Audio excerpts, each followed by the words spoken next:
ये यूट्यूब पे मैंने अभी आपका 6 महीने देखा। किस चीज का हो चुका है, लीन लगा होगा? नहीं, 6 महीना हो गया लीन लीन लगे, मतलब 6वां महीना भी चल रहा है ना। तो मैंने उसी महीने मैंने यूट्यूब पे देख के एडवोकेट आयुष गर्ग करके यूट्यूब पे भी था, उनको मैंने सब चीज़ प्रॉब्लम वगैरह बताया था और अभी तक से उन्होंने अनफ्रीज नहीं कराया है। तो मैंने फिर यूट्यूब ओपन किया और उसके बाद आपका नंबर मेरे को मिला, तब नहीं मैंने तो आपको। आयुष गर्ग को क्या मतलब, आपने पैसे दिए थे? नहीं, 7,000 रुपये बस दिए थे उनको। 7,000 रुपये किस चीज के लिए दिए थे? वो उनके उनके फीस, उनका जो फीस है वो। कहाँ से आपका अकाउंट फ्रीज था? तेलंगाना, यशगंज थाना। और आप अभी कहाँ से बात कर रहे हैं? मैं छत्तीसगढ़ से बात कर रहा हूँ सर। छत्तीसगढ़ से आप बात कर रहे हैं, तो उन्होंने क्या तेलंगाना थाने में वो गए थे या वहाँ फिर? विजिट, वो एक बार विजिट हुआ था, ठीक है। अच्छा, तो जिसका वैसे। 30,000 रुपये का जिसका लीन लगा था ना, तो हम्म। उसको वो जिसके जिसके अकाउंट से मेरे अकाउंट पे पैसा आ गया था, तो वो भी आए हुए थे वहाँ पे, ठीक है। तो हम्म। ना उनको 30,000 रुपये रिटर्न हो चुका है थाने आपके में ही। द्वारा? हाँ, मेरे द्वारा उनको रिटर्न हो चुका है। उसके बाद इलेक्शन चालू हो गया था, तो उसकी हम्म। वजह से वहाँ पे जो मेन जो वो है सर हैं हम्म। थाने के, वो बिजी हो गए थे। तो उसके बाद सर अभी तक से दोबारा वहाँ विजिट नहीं हो पाए हैं वो लोग। अच्छा, तो मतलब उनकी तरफ से एडवोकेट ही गए थे जो कि आपके बिहाफ में कंप्लेनेंट से बात जी करके पैसा जी दे जी वापस। जी। और विजिटेशन चार्ज उनका 7,000 था? 7 नहीं था सर, उनका 12,000 रुपये था। तो अच्छा। 7,000 मैंने स्टार्टिंग पेमेंट किया था, बाकी अनफ्रीज होने के बाद जो एनओसी मेरे को मिलता, उसके बाद मेरे को पेमेंट करना था। अच्छा। क्या है सर, उसके चक्कर में ना जब मेरा अकाउंट अनफ्रीज हुआ तो मुझे पता नहीं था, तो मैंने वो पैसा अपने दूसरे अकाउंट पे ट्रांसफ़र किया। तो वो भी फ्रीज हो गया? 26,000 रुपये को मैं, मेरे पास और पैसा पहले से था, तो उसको मैंने अपने दूसरे इक्विटास स्मॉल फाइनेंस बैंक पे ट्रांसफ़र किया, तो उसके चक्कर में वो भी फ्रीज हो गया। तो दोनों का जो भी स्टेटमेंट है वो सब मैंने थाने पे पोस्ट बाय पोस्ट करवा पैसा दिया है उसी वैसे वो समय। कहाँ से आया था, किस पर्पज के लिए आया था? वो मैंने बता दिया था सबको, सर को भी मैंने ये बताया था कि टेलीग्राम में मुझे मैसेज आया था कि अच्छा, आपको। मैं टेलीग्राम फ्रॉड स्कैम में मतलब के जॉब के नाम पे। हाँ, मेरे मेरे पास मैसेज आएगा कि आप पैसा कमाना चाहते हो क्या करके। मैं बोला हाँ, हम्म। कमाना चाहता हूँ। तो उसके बाद मुझे बोला गया था कि ठीक है, हम आपको टास्क देंगे करके। तो मेरे को बोले अपना डिटेल वगैरह शेयर कीजिए, तो मैंने अपना बैंक अकाउंट वगैरह भी शेयर किया। तो धड़ाक से हम्म। मेरे खाते में अचानक से 30,000 रुपये डाल दिए। और उसके बाद मुझे ये बोला गया कि आप इस अकाउंट पे इसको ट्रांसफ़र कर दीजिए। मैं बोला ये क्या है, तो मैंने ट्रांसफ़र कर दिया। हम्म। अब वो जो मेरे पास जो पैसा आया था, वो लीन हो गया 30,000 रुपये का। और हम्म। उसके बाद भी मेरे अकाउंट पे उससे पहले मेरे पास और भी पैसा था, तो उसको भी हम्म। मैंने अपने इक्विटास में ट्रांसफ़र किया, ठीक है। क्योंकि उस समय मेरे घर में शादी था, मुझे कैश चाहिए था। तो उसको जैसे ही ट्रांसफ़र किया, तो उसके चक्कर में मेरा इक्विटास बैंक भी 26,000 रुपये में लीन हो गया। तो वो लीन हुआ है या पूरा अकाउंट ही फ्रीज हुआ है? नहीं नहीं, लीन हुआ है। जैसे 30,000 रुपये है ना मेरा अकाउंट लीन, बस तीस वही हज़ार से होल्ड है, ऊपर का बाकी खाता ट्रांजेक्शन कर रहा चालू हूँ मैं। है? हाँ, उससे ऊपर जितना भी अमाउंट है वो पूरा ट्रांजेक्शन हो रहा है। हम्म। तो मुझे वो लीन हटवाना है सर, क्या है, बहुत दिन हो गए ना। अच्छा, राइट। तो अभी तो वैसे तो आपने मतलब आधा काम आपका कहना है कि जो कंप्लेनेंट था उससे बात हो गई, तो उसने अपना कंप्लेंट विड्रॉ किया था कोई एप्लीकेशन लिख के? विड्रॉल पता नहीं सर, जो थाने पे ही मैंने वो जो मैडम जो थी ना, जिसके भी अकाउंट से मेरे अकाउंट पे पैसा आया था, तो हम्म। उनको मैंने ऑनलाइन ट्रांजेक्शन किया था, उसकी स्क्रीनशॉट भी वगैरह सब नहीं नहीं, मेरे वो पास तो है। अपने पास प्रूफ है ना, लेकिन हाँ पेमेंट करने के बाद ठीक है, हाँ पुलिस का काम तो नेक्स्ट स्टेप का आता है। हाँ। पहला काम है कि जिसको आपने पैसा भेजा, क्या उसने एप्लीकेशन लिख के कि हाँ मेरा ये पैसा है जो कि मेरे को प्राप्त हो गया है, तो मैं इस कंप्लेन को आगे नहीं चलाना चाहती हूँ और फिर मुझे कंप्लेन विड्रॉ करना है, तो ऐसा कोई एप्लीकेशन उन्होंने थाने वो में सब दिया मुझे था? नहीं भेजा गया है सर, वो मुझे पता क्योंकि भी जब नहीं। तक वो अपना कंप्लेंट विड्रॉ नहीं करेंगी, जाकर रिटर्न एप्लीकेशन देके, या अगर उन्होंने ऑनलाइन की है तो ऑनलाइन भी विड्रॉल होता है। साथ ही साथ थाने में जब पैसा मिल गया है तो वो चीज़ें भी वहाँ पे मेंशन होती है कि हाँ मेरे को मेरा पैसा प्राप्त हो गया है, सामने वाले से मुझे आगे किसी तरीके का कोई भी कंप्लेन आगे, या अगर एफआईआर हुई है तो नहीं चलाना है, और मैं अपना कंप्लेन वापस ले रही हूँ। तो और फिर उसमें आमतौर पे पुलिस के द्वारा पैसे या जो भी चीज़ें होती हैं वो लेके कंप्लेन क्लोज करके आपका बैंक को भी मेल कर दिया जाता है। अच्छा, तो आप ठीक है पहले सर। कंप्लेनेंट से पूछें कि उसने कंप्लेन विड्रॉ की है या नहीं जी सर, किया।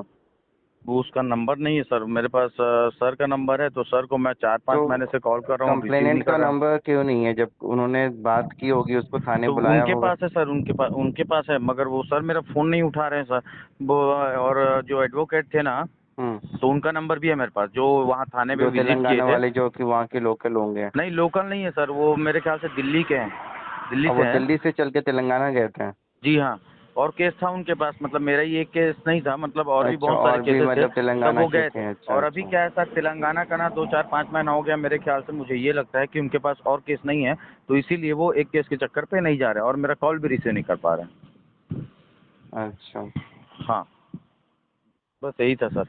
नहीं तो आप एटलीस्ट अगर पैसे आपने दे दिए हैं तो आप कंप्लेंट से भी बात करके और वो कंप्लेन रिटर्न अपना वापस ले लें, और फिर उससे भी काम हो जाएगा बिना गए हुए भी। अच्छा। ऐसा नहीं है कि दोबारा विजिट करना ही होगा, क्योंकि सारी चीज़ें आपके बिहाफ में, वो आपके डॉक्यूमेंट्स तो सबमिट कर ही आए होंगे ना। जी, और जो तेलंगाना में जो पुलिस ऑफिसर है, जो उनसे भी मेरा कम से कम 5 से 7 मिनट बात हुआ था। उन्होंने मुझे सभी चीज़ों पूछा था, मतलब एक एक चीज़ की क्या कैसा हुआ तो था। क्या तो हिंदी में ही मैंने पूछा था आपसे? क्या सर? आपसे हिंदी में ही बात की थी हाँ, उन्होंने? मेरे से जो सर है ना पुलिस वाले, वो सर मेरे से हिंदी पे ही बात अच्छा, किए उनको थे। हिंदी आती थी? अदरवाइज तेलंगाना में तो हाँ हाँ। ज़्यादातर तेलुगु ही लोग बोलते हैं, लेकिन वही है कि किसी लोगों को, अगर वो मुस्लिम हैं या बाहर रहे हैं, तो उनको इंग्लिश हिंदी भी आती है। जी। ठीक है। तो और फिर जो कंप्लेनेंट है उससे बात हुई थी आपकी?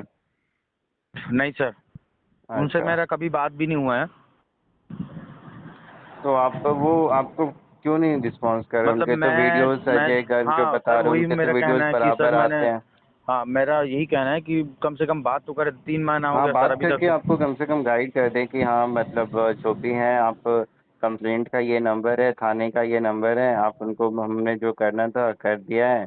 अब पैसे आपने दे दिए हैं, सामने वाले को बोलो कि वो जाके कंप्लेंट विड्रॉ कर ले, और फिर उस तरीके से हो जाएगा सारा काम। ठीक है सर। आप तेलंगाना में ही रहते हैं सर? नहीं, मैं तेलंगाना में नहीं हूँ, मैं भी दिल्ली में ही हूँ, मैं तेलंगाना में नहीं हूँ। अच्छा, तो आप कुछ हेल्प कर सकते हैं सर इसमें उसके? देखो, हेल्प तो मैं कर सकता हूँ, लेकिन अब जैसा आपने है तो इनिशियली, जैसे कि आपका दोबारा कहीं पैसा खर्च ना हो, मैं आपको नहीं यही। सर, देखिए मेरा कहना ये है कि भले मेरा 10 से 15 हज़ार और चला जाए, मुझे कोई इशू नहीं है। बस मुझे क्या है सर, ये ना बहुत दिन हो गया सर, तो मुझे क्या है, मेरा अकाउंट भी फ्रीज हो गया है, मुझे भी इधर उधर चाहिए रहता है कुछ कुछ जगह पर। तो मैं जितना जल्दी हो सके उतना जल्दी मैं अपना जो अकाउंट है वो पूरी तरह से तो अनफ्रीज आपने कराना चाहता पेमेंट किया है, तो पेमेंट कैसे किया था? उनके फ़ोन पे नंबर, यूपीआई हूँ। आईडी वो या बैंक किनको? अकाउंट? वो एडवोकेट सर को। नहीं, एडवोकेट को नहीं, जो उनको मैंने कंप्लेनेंट। फ़ोन पे के थ्रू किया था, बैंक अकाउंट नंबर वगैरह भेजे तो थे मेरे फ़ोन को पे मैंने। पे जो पेमेंट किया था, तो वो कंप्लेनेंट का ही नंबर था? हाँ, वो कंप्लेन का ही नंबर था, तो फ़ोन जिसके पे नंबर। नंबर जब पे है आपके पास, तब तो उसका हाँ, फिर कॉलिंग नंबर भी कॉन्टैक्ट नंबर हो कॉलिंग गया नंबर ना? नहीं है सर, वो उन्होंने मुझे नंबर दिया, नंबर नहीं क्या बोलते हैं, अकाउंट नंबर वगैरह दिए थे, और मोबाइल नंबर नहीं दिया था। मैंने किसका अकाउंट अकाउंट नंबर नंबर दिया था, किस बैंक का? एचडीएफसी बैंक दिए थे, मोनिका करके है कोई। अच्छा। हाँ।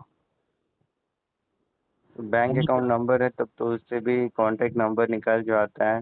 अगर आपके भी कोई नोन में, अगर कोई बैंक में है, एचडीएफसी में, आप किसी को लगा के तो भी वो कॉन्टैक्ट नंबर दे देगा, क्योंकि अकाउंट नंबर से तो जी उसका जी। पूरा एड्रेस और वो निकल जाता है। दूसरा क्या है कि जो कम, अगर आपके पास इंस्पेक्टर का है, तो आप उनको भी, आप एक में व्हाट्सएप पे मैसेज डाल सकते हैं कि सर, मेरी इस तारीख को बात हुई थी, बट इलेक्शन की वजह से मैंने कंप्लेंट को अमाउंट विड्रॉ कर दिया था, आपके ही थाने में कहने के बावजूद वो भी आए हुए थे। एंड इस मैटर में सर, मेरे को आप कम अभी स्टेटस बता दीजिए, अदरवाइज आप जो कंप्लेंट है, उन्होंने अपना कंप्लेंट विड्रॉ किया है या नहीं किया है। अगर जी कंप्लेंट ने पैसे लेने के बावजूद भी कंप्लेंट विड्रॉ नहीं किया है, आप उनके अगेंस्ट एक कंप्लेंट कर सकते हैं इनिशियल लेवल पे, कि भैया ये थोड़ी है कि आप पैसे लेके आप सो जाओगे। जब पैसे आपको मिल गए हैं और आपने मेरे खिलाफ कंप्लेन कर दी, और मैंने आपको इसी विश्वास में पैसा दिया, या कोई भी बंदा देता है कि भैया चलो अब आप अपनी कंप्लेन वापस लेंगे, और आप फिर उस जी। चीज़ों को नहीं करते हैं, तो वो तो फिर गलत है। जी तो एक बार उनको करें, और ये जो आप बता रहे हैं जैसे कि ये तो वीडियोस बनती हैं, तो अननोन नंबर से, किसी दूसरे नंबर से उनको ट्राई करें, अप्रोच करें। जी।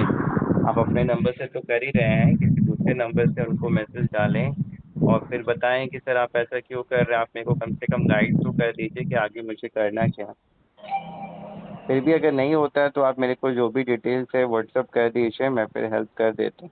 जी आप अपने तेलंगाना में हैं सर आपके? हाँ तेलंगाना में है तो तभी तो वो तेलंगाना कर्नाटका तो हम लोग तो जाने का मतलब ही नहीं है, जाने आने का तो मतलब है कि भैया वो बहुत बड़ा खर्च है, और फिर कई बार लोकल लैंग्वेज का इशू आता है साउथ जी इंडिया में, तो वो जो वहाँ के लोकल्स होते हैं वो ज़्यादा अच्छे से चीज़ों को कर पाते हैं और फिर उनके लिए खर्चा नहीं है ना।